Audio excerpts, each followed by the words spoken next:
Howdy folks, Cody here, back with another Bluegrass Lick breakdown and reminding you that life is short. Let's play bluegrass guitar. I'm a former student of ETSU's Bluegrass and Old Time Country Music program. This lesson is gonna have two parts. First part, I'm gonna break this down for you. That way, if you're here just to learn the lick, you'll get it over with. If you wanna stick around to part two, I'm going to explain what actually makes this lick bluegrass-like. That way you can take that information and apply it to your own playing. If this lick is a little too hard, check out my massive library of beginner-friendly bluegrass guitar lessons. It's all structured to help you learn how to play this style of music and get the rewards that come with it, be able to show off to your friends, and maybe detox on the digital media like I need to do, all right?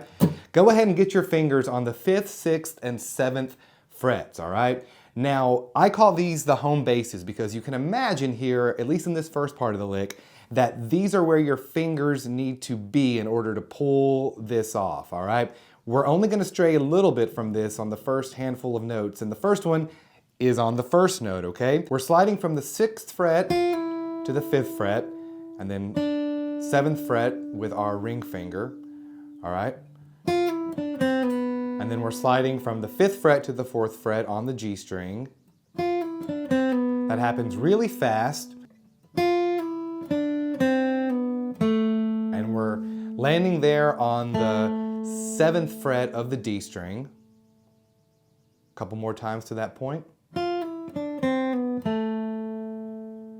right, with our pointer finger, we are then sliding from the 4th fret D string into the 3rd fret and then pull off to an open string. All right.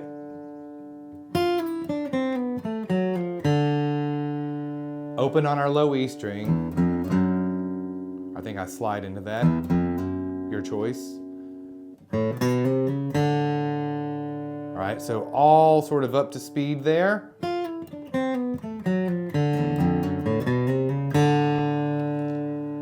right, one more time, slower.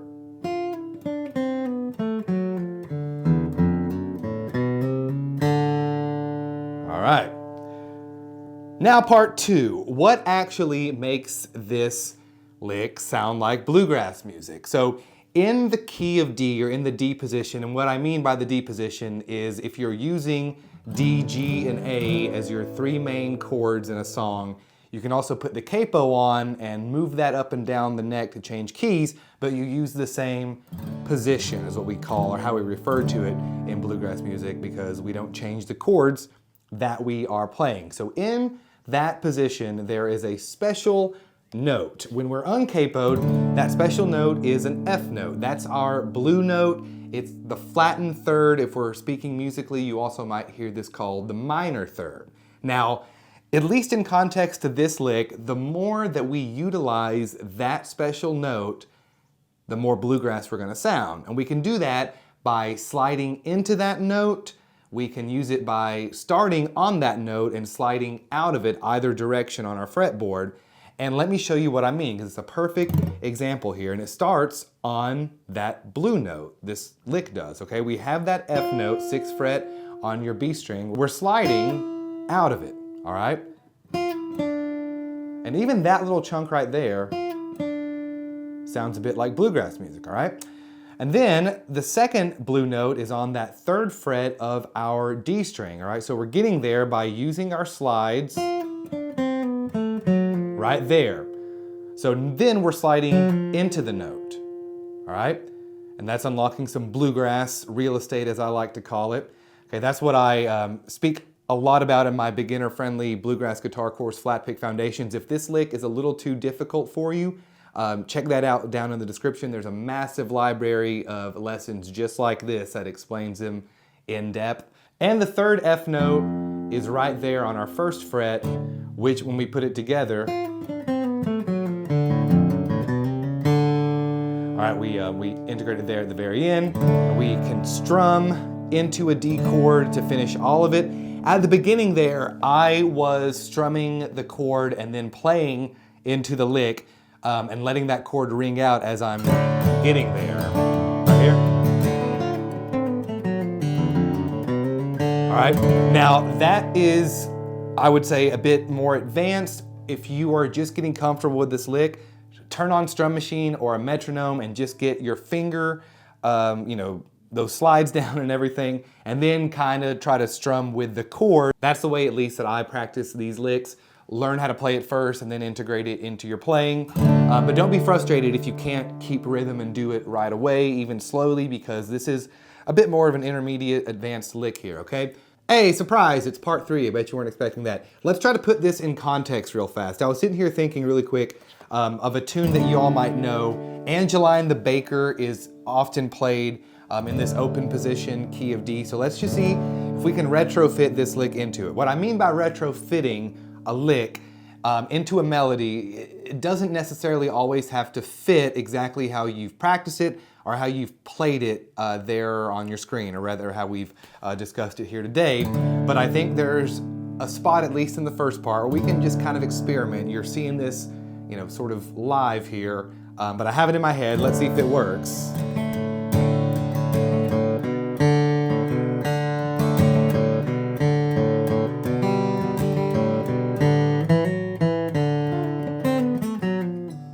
Okay, let me try that again. Go slower.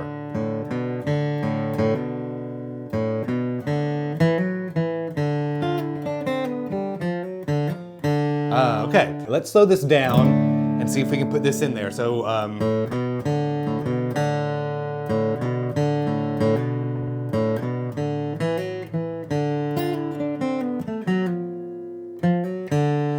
something like that. That is precisely the way that my mind works when I learn a new lick. And you're seeing it right here. I'll just take, you know, the melody, however simple it might be, and I'll just kind of imagine, I'll hum the tune in my head.